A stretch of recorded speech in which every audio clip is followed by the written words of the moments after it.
Bueno, soy José María Vitier, soy músico cubano, pianista, compositor.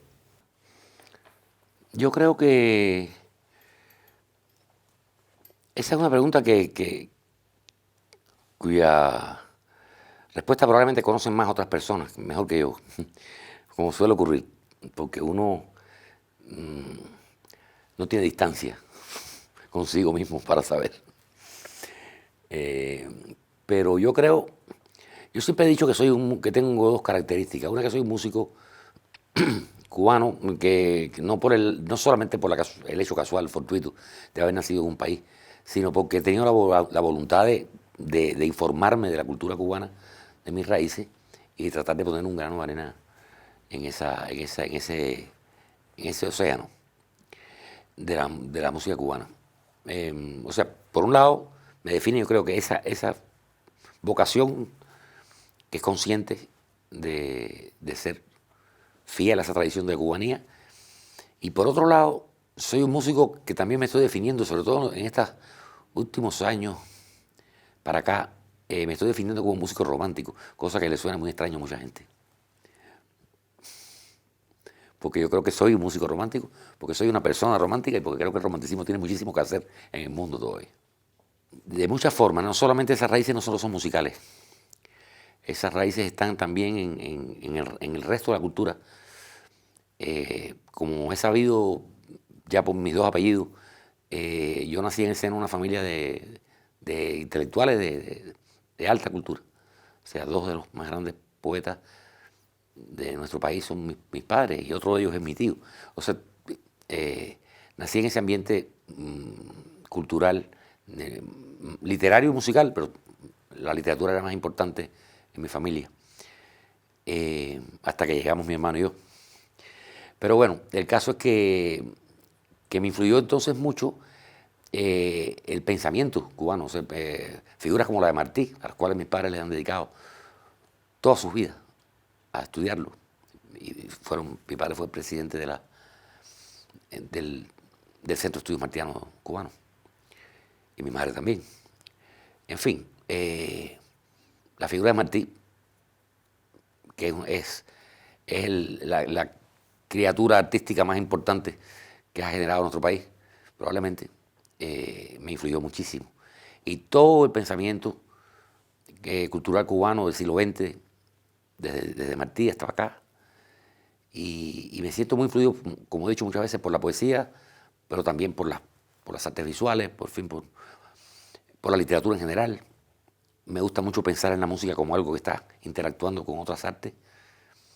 Así que ha influido de muy variadas formas la- el, el sentimiento de cubanía en mi trabajo, claro que sí. Bueno, eh, yo primero para mí estuvo la poesía. Yo siempre digo que desde que empecé a escuchar, en mi casa se oía mucha música, pero también se oía mucho a los poetas. Y yo recuerdo de niño las voces de todos los poetas. Y es muy agradable hoy en día recordar, cuando uno lee, por ejemplo, Lezama Lima, puedo poderlo leer y leerlo y recordar su voz, porque son voces que no se olvidan, entonaciones. Y así pasó con todos esos poetas del grupo de poetas de mis padres. Eh, ahí yo había escrito alguna poesía, pero la verdad con mucha timidez, con mucho temor. Es de hace unos años para acá realmente, pocos, ya en este siglo XXI, que yo empecé a escribir poesía más sistemáticamente. Y a publicar nunca. Publicaba en las redes, pero no. Consideraba, yo le decía a veces a los editores que me han llamado para publicar, le he dicho, si usted tuviera los dos apellidos que yo tengo encima, yo le voy a decir si va a estar publicando poesía.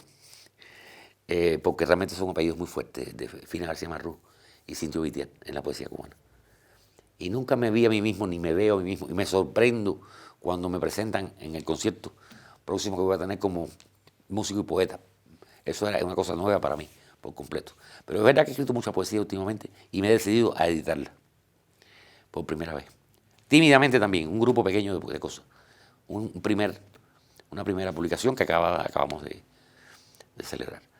La poesía es la primera de las artes y yo he tratado de combinarlas, pero no porque piense que a la poesía le falta, que necesita la música, no. La poesía está completa. La poesía, la gran poesía, no necesita más nada. Y me las he buscado con la gran poesía. ¿Tratando de qué? Tratando de hacer como una nueva lectura, una nueva mirada, una nueva forma de disfrutarla también, como una caja de resonancia del texto. Tratando de que, como he dicho otras veces, la frase me parece acertada, tratando de que la poesía y la música habiten la misma morada, estén bajo el mismo techo, en una convivencia y un maridaje realmente intenso. Eso es lo que me gustaría lograr. Inclusive me gustaría lograr con mi música sin texto también. O sea, me parece que dejar una sensación poética o de goce poético en la persona que consume tu trabajo es lo máximo que puede aspirar a un artista, hagas lo que hagas. Así hagas cine, así hagas, seas bailarín, así seas cualquier artista de cualquier rama. Yo creo que, como digo, porque poesía significa creación. Y la creación ni siquiera es patrimonio exclusivo de los artistas. A lo que sea que te dediques, puedes ser un artista y por lo tanto puedes estar también de alguna manera dándole poesía al mundo. Mira, fíjate que hay muchos sistemas y la elección del sistema que vas a emplear casi siempre depende del director y del estilo de trabajo del director y de lo que esperan de ti y de lo que pide un guión. Lo primero que se hace, como se sabe, es tratar de leer el guión y tratarse de imaginar la película. Después de haber leído muchos guiones, uno aprende que los guiones cambian mucho y las películas no suelen parecerse demasiado al final a los guiones originales. Pero de todas maneras hay que leérselo. Hay que leérselo para empezar a respirar, a ver qué es lo que está pidiendo la película. Y hacer proposiciones, hacer maquetas, como le decimos, demos, para que el director... Ahora se pueden hacer digitalmente mucho más fácil que antes, ¿no? Y ahí empieza una interacción. Hay directores que aman la música tanto como el cine y que le dan un sentido estratégico a la música y de verdad de sacarle... Hay otros que son más pragmáticos, que quieren la música realmente para resolver situaciones, para crear ciertos ambientes y hasta ahí. Hay de todo. Y el músico para cine tiene que ser muy ecléctico, tiene que estar abierto a una emoción que en principio es una emoción ajena que hay que incorporarse y creerse uno mismo. Se ha escrito mucho sobre esto y yo he leído mucho sobre esto también y he compartido con mis colegas y de todas partes inclusive nos pasa lo mismo y estamos enfrentados a los mismos dilemas.